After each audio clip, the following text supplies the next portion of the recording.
அன்பும் ஆதரவும் நிறைந்த தமிழக மாணவர்களுக்கு கோல்டன் மேக்ஸின் இனிய வணக்கங்கள்.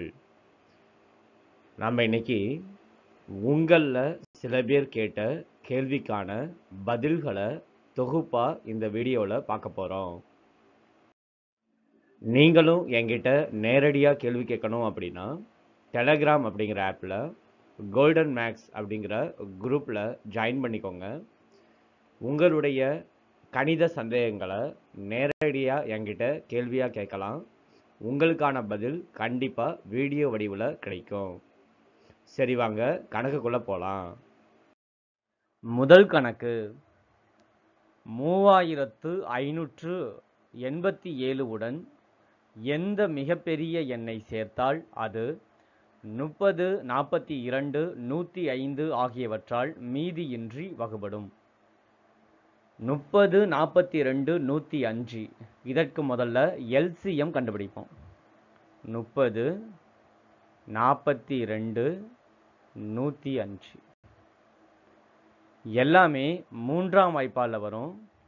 13 30, 14 3 42, 35 3 105. இரண்டாம் வாய்ப்பாலில் போடுறேன். 5 வாட்டி வரும், 7 வாட்டி வரும், 35 வராது. ஸோ அப்படியே போட்டுக்கிறேன். ஐந்தாம் வாய்ப்பாலில் போடுறேன். 4 5 5, 7 வராது, 7 5 35. ஏழாம் வாய்ப்பாலில் போடுறேன். எல்லாமே நமக்கு 1ஆ மாறிடும். ஸோ இது எல்லாத்தையும் பெருக்குனா நமக்கு கிடைக்கிறது எல்சிஎம். 3 2 6, 5 6 30, 7 30ஆல் பெருக்கணும்னா 210. ஸோ நம்மளுடைய எல்சிஎம் 210. இந்த 210 அப்படிங்கிறது 30, 42, 105ஆல் வகுபடக்கூடிய எண். ஸோ 210 எதால் பெருக்கினாலும் வரக்கூடிய ஆன்சர் கண்டிப்பாக 30, 42, 105ஆல் வகுபடும். இங்கே கொடுத்துருக்கிற நம்பர் 3587. இதை விட பெரிய நம்பர் நமக்கு வேணும். ஸோ நான் என்ன பண்ணுறேன், 3587 210ஆல் வகுத்து பார்க்குறேன். 17 வாட்டி வரும், மீதியாக 17 கிடைக்கும். ஸோ எனக்கு பெரிய நம்பர் வேணும் அப்படின்னா 17 விட பெரிய நம்பர், அதாவது 18ஆல் பெருக்கணும். 18ஆல் பெருக்குனா எனக்கு கிடைக்கிறது 3780. ஆனால் நமக்கு இங்கே எவ்வளோ கொடுத்துருக்காங்க, 3587 கொடுத்துருக்காங்க. ஸோ இது ரெண்டுத்தையும் நம்ம கழிச்சோம்னா 193 வரும். ஸோ 193 தான் நாம் கூட்ட வேண்டிய நம்பர். இந்த நம்பரை கூட்டினா கொடுத்துருக்கிற நம்பர் 3780 ஆகும். ஸோ இது 210ஆல் வகுபடும். 210ஆல் வகுபட்டாலே 30, 42, 105ஆல் கண்டிப்பாக வகுபடும். சரி, வாங்க அடுத்த கணக்கு பார்க்கலாம்.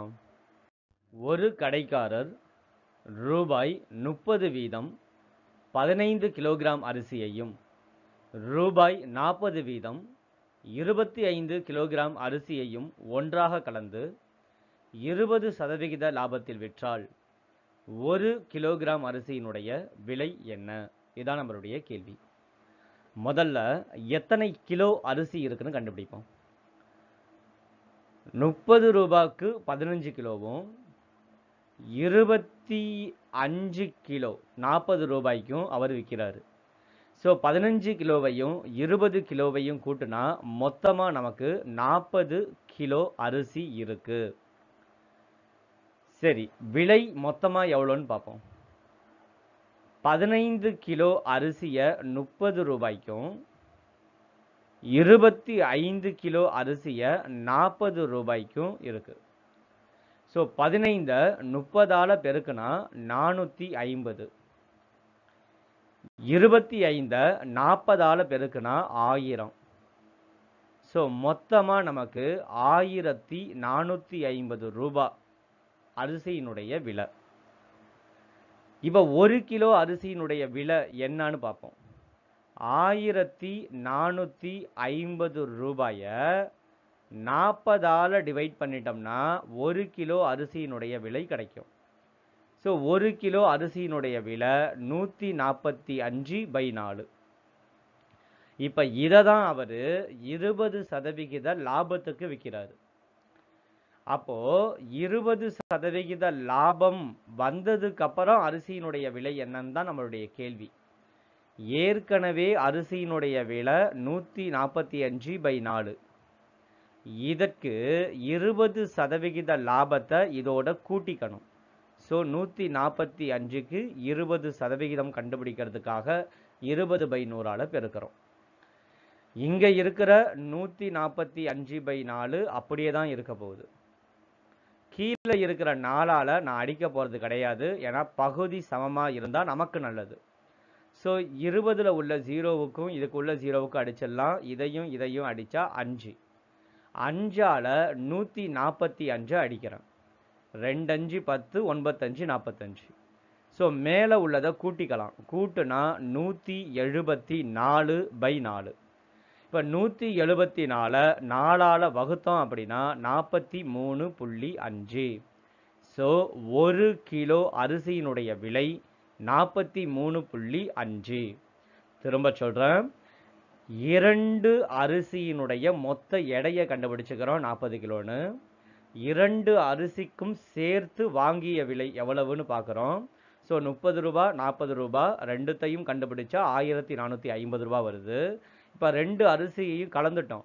ஸோ 1 கிலோ அரிசியினுடைய விலை உண்மையான விலை எவ்வளோ அப்படிங்கிறதுக்கு 1450ஐயும் 40ஐயும் வகுக்கிறோம். வகுத்தா 145/4 வருது. இதற்கு 25% லாபத்தை கண்டுபிடிச்சி இதே தொகையோட கூட்டிக்கிட்டோம்னா இப்போ 20% லாபத்தில் 1 கிலோ அரிசியினுடைய விலை கிடைச்சிடும்.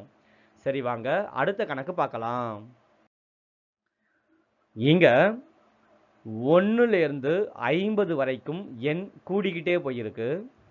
அடுத்தது திரும்ப 1 வரைக்கும் குறைஞ்சிக்கிட்டே வந்திருக்கு. ஸோ இந்த கணக்கை நான் இப்படி பிரிச்சுக்கிறேன். இந்த 50 வரைக்கும் ஒரு கணக்கு, இந்த 49 வரைக்கும் ஒரு கணக்கு. ஸோ 1லேருந்து 50 வரைக்கும் கூட்டணும், 1லேருந்து 49 வரைக்கும் கூட்டணும், ரெண்டுத்தையும் கூட்டணும். இதனுடைய ஃபார்முலா என்ன? n × n+1/2. ஸோ முதல்ல 50 வரைக்கும் கூட்டுறதுக்கு எண்ணுக்கு பதிலாக 50 போடணும்.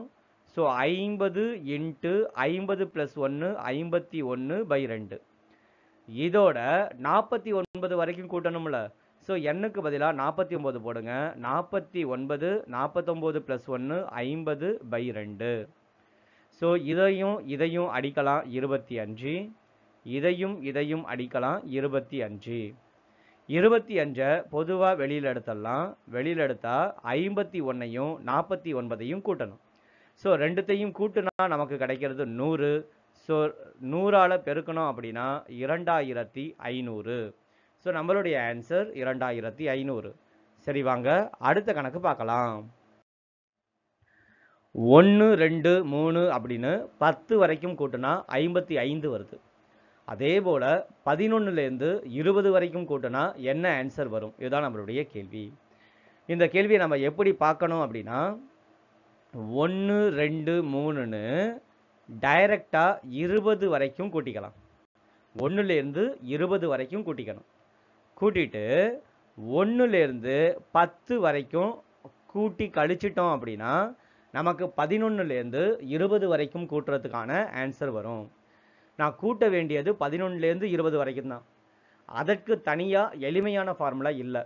ஸோ நான் 1லேருந்து 20 வரைக்கும் கூட்டிக்கிட்டு 1லேருந்து 10 வரைக்கும் கூட்டுறதை கழிச்சுக்கிட்டா எனக்கு 11லேருந்து 20 வரைக்கும் கூட்டுறதுக்கான ஆன்சர் வந்துடும். ஸோ இதற்கு ஃபார்முலா என்ன? n × n+1/2. ஸோ எண்ணுக்கு பதிலாக 20, 20 × 21/2 மைனஸ் 1லேருந்து 10 வரைக்கும் கூட்டி அவங்களே ஆன்சர் கொடுத்துட்டாங்க 55ன்னு.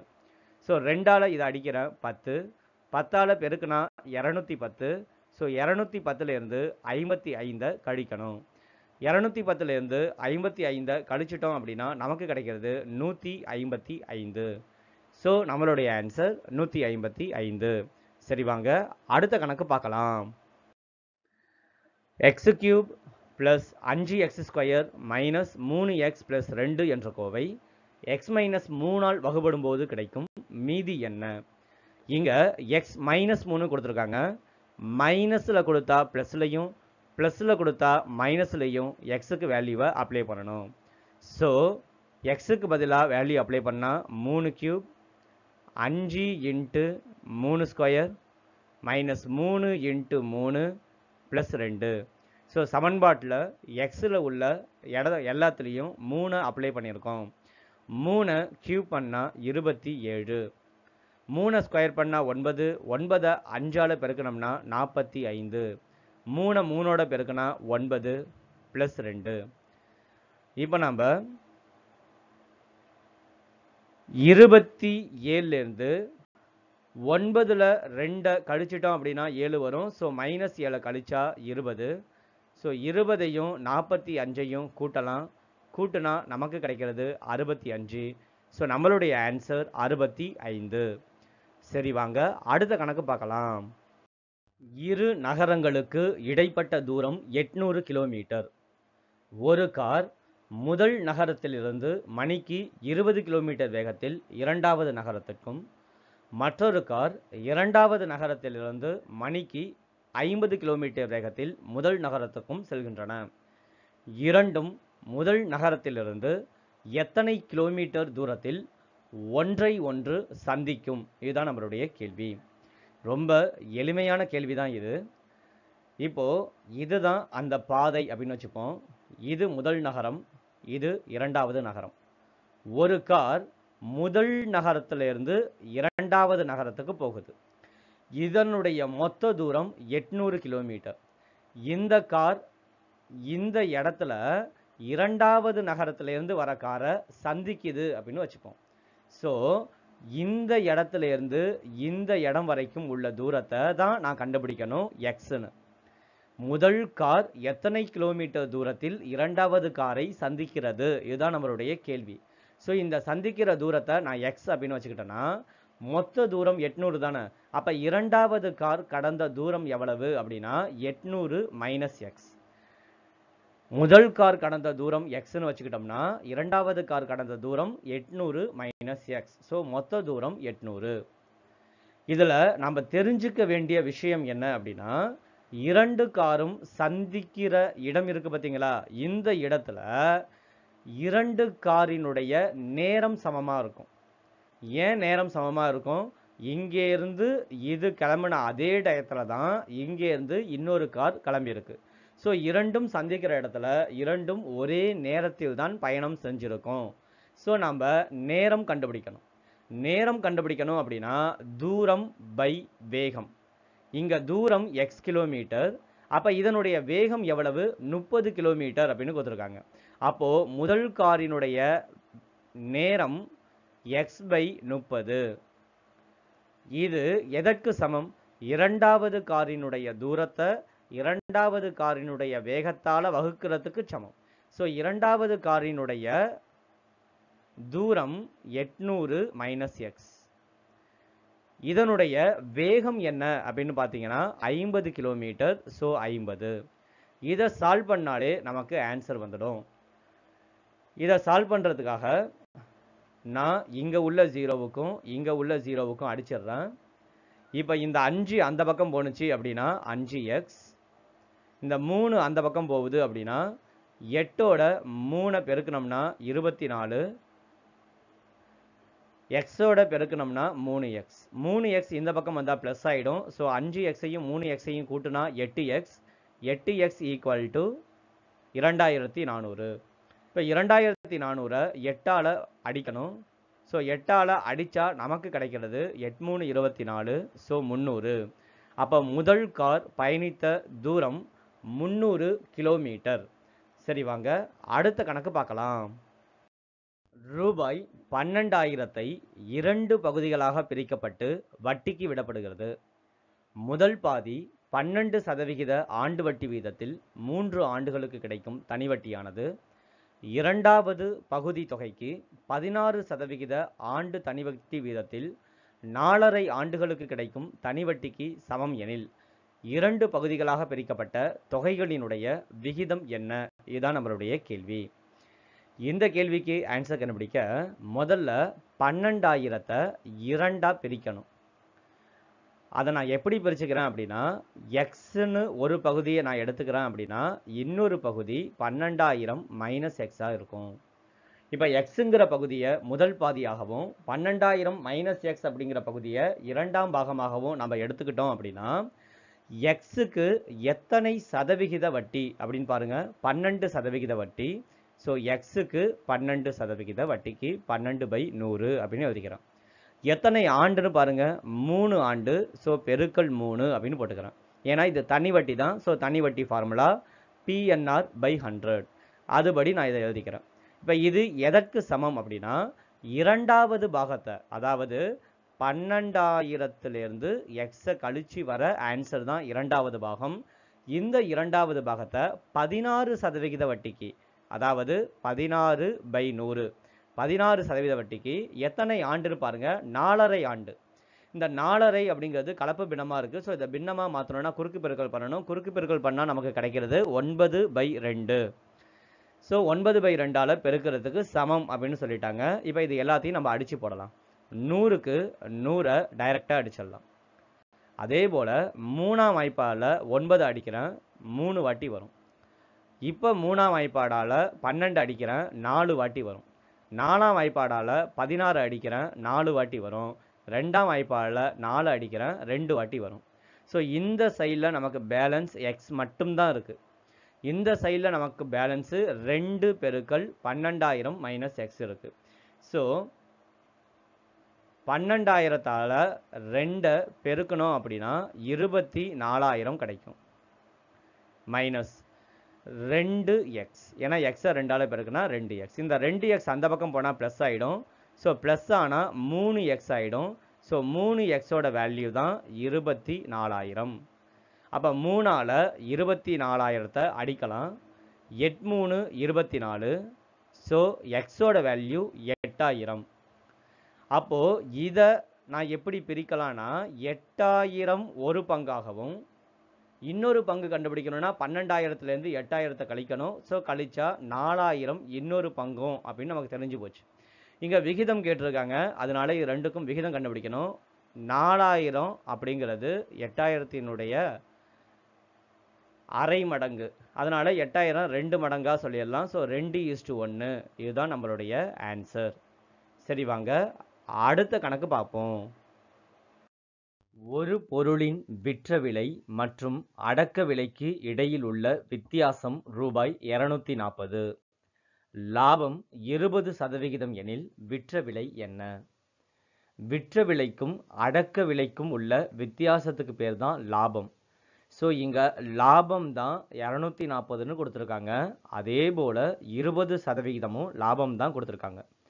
ஸோ நான் அடக்க விலையை எக்ஸ் அப்படின்னு எடுத்துக்கிட்டேன் அப்படின்னா, எக்ஸுக்கு 20% கண்டுபிடிச்சா வரக்கூடியது தான் லாபமான 240. ஸோ 0க்கு 0 அடிச்சிடலாம். 2ஆல் இதை அடித்தா 12. ஸோ 100 இந்த பக்கம் வந்தால் 12ஓட பெருக்கிற மாதிரி ஆகிடும். ஸோ 12 பெருக்கல் 100 1200. அடக்க விலை 1200 அப்படின்னு கண்டுபிடிச்சிருக்கோம். ஆனால் கேள்வியில் கேட்டது விற்ற விலை. விற்ற விலையை கண்டுபிடிக்கணும் அப்படின்னா அடக்க விலையோட லாபத்தை கூட்டினோம்னா நமக்கு கிடைக்கிறது விற்ற விலை. ஸோ 1200ஓட 240 கூட்டினா 1440. ஸோ இதுதான் நம்மளுடைய விற்ற விலை. சரி, வாங்க அடுத்த கணக்கு பார்க்கலாம். 2 சதுர கிலோமீட்டர் பரப்பளவுள்ள ஒரு சதுர வடிவ வயலின் மூலைவிட்டம் வழியாக இரு சம பகுதிகளாக பிரிக்கப்பட்டால் அதன் மூலை விட்டம் என்ன? இதுதான் நம்மளுடைய கேள்வி. சதுர வடிவ வயலினுடைய பரப்பளவு கண்டுபிடிக்க ஃபார்முலா A². ஸோ A² தான் 2 சதுர கிலோமீட்டர்னு கொடுத்துருக்காங்க. ஸோ ஏயினுடைய மதிப்பு √2. இங்கே சதுரம் கொடுத்துருக்காங்க. சதுரத்தினுடைய மூலை விட்டம் நாம் கண்டுபிடிக்கணும். அதை எக்ஸ்னு வச்சுக்கிறேன். ஸோ இதனுடைய பக்க அளவு ரெண்டுமே √2. இது 90 டிகிரி. ஸோ இங்கே பித்தாகரஸ் தேற்றத்தை பயன்படுத்தலாம். So x² = √2² + √2². ரூட் 2 ஸ்கொயர் பண்ணா 2, ரூட் 2 ஸ்கொயர் பண்ணா 2, 2யும் கூட்டினா 4, 4 2 ஸ்கொயர்னு எழுதலாம். ஸோ எக்ஸ் ஸ்கொயருக்கும் இதுக்கும் அடிச்சிட்டோம் அப்படின்னா எக்ஸோட வேல்யூ 2, அதாவது மூளை விட்டம் 2 கிலோமீட்டர். சரி, வாங்க அடுத்த கணக்கு பார்க்கலாம். 3000 ரூபாய் அசல் 10% ஆண்டு வட்டி வீதத்தில் 2 ஆண்டுகளில் பெறும் கூட்டு வட்டிக்கும் தனி வட்டிக்கும் உள்ள வேறுபாடு என்ன? கூட்டு வட்டிக்கும் தனி வட்டிக்கும் உள்ள வேறுபாடு கண்டுபிடிக்க formula P r/100 whole square. இங்க பி அப்படின்னு கொடுத்துருக்கிறது 3000, ஆர் கொடுத்துருக்கிறது 10/100, ஆர் ஸ்கொயர் அப்படிங்கிறதுனால 2 வாட்டி இதை எழுதிக்கிறேன். ஸோ இந்த 2 ஜீரோவுக்கும் இதுவும் கேன்சல் ஆகிடும், இந்த 2 ஜீரோவும் இது ரெண்டும் கேன்சல் ஆகிடும். ஸோ தனி வட்டிக்கும் கூட்டு வட்டிக்கும் உள்ள வேறுபாடு 30. இவ்வளோதாங்க. இதே போல் நீங்களும் என்கிட்ட உங்களுடைய சந்தேகங்களை நேரடியாக கேட்கணும் அப்படின்னா டெலகிராமில் கோல்டன் மேக்ஸ் அப்படிங்கிற குரூப்பில் ஜாயின் பண்ணிக்கோங்க. நீங்கள் ஜாயின் பண்ணுறதுக்கான லிங்கை நான் கீழே டிஸ்கிரிப்ஷன் பாக்ஸில் கொடுத்துருக்கேன். ஸோ அது மூலியமாகவும் நீங்கள் ஜாயின் பண்ணிக்கலாம். இதே போன்ற வீடியோ உங்களுக்கு ரெகுலராக கிடைக்கணும் அப்படின்னா மறக்காமல் நம்மளுடைய சேனலை சப்ஸ்கிரைப் பண்ணுங்கள். இந்த வீடியோ உங்களுக்கு பிடிச்சிருந்தா ஒரு லைக் பண்ணுங்கள், உங்களுடைய ஃப்ரெண்ட்ஸுக்கு ஷேர் பண்ணுங்கள். மீண்டும் இதே போன்ற ஒரு வீடியோவில் சந்திக்கிறேன். அதுவரை நன்றி, வணக்கம்.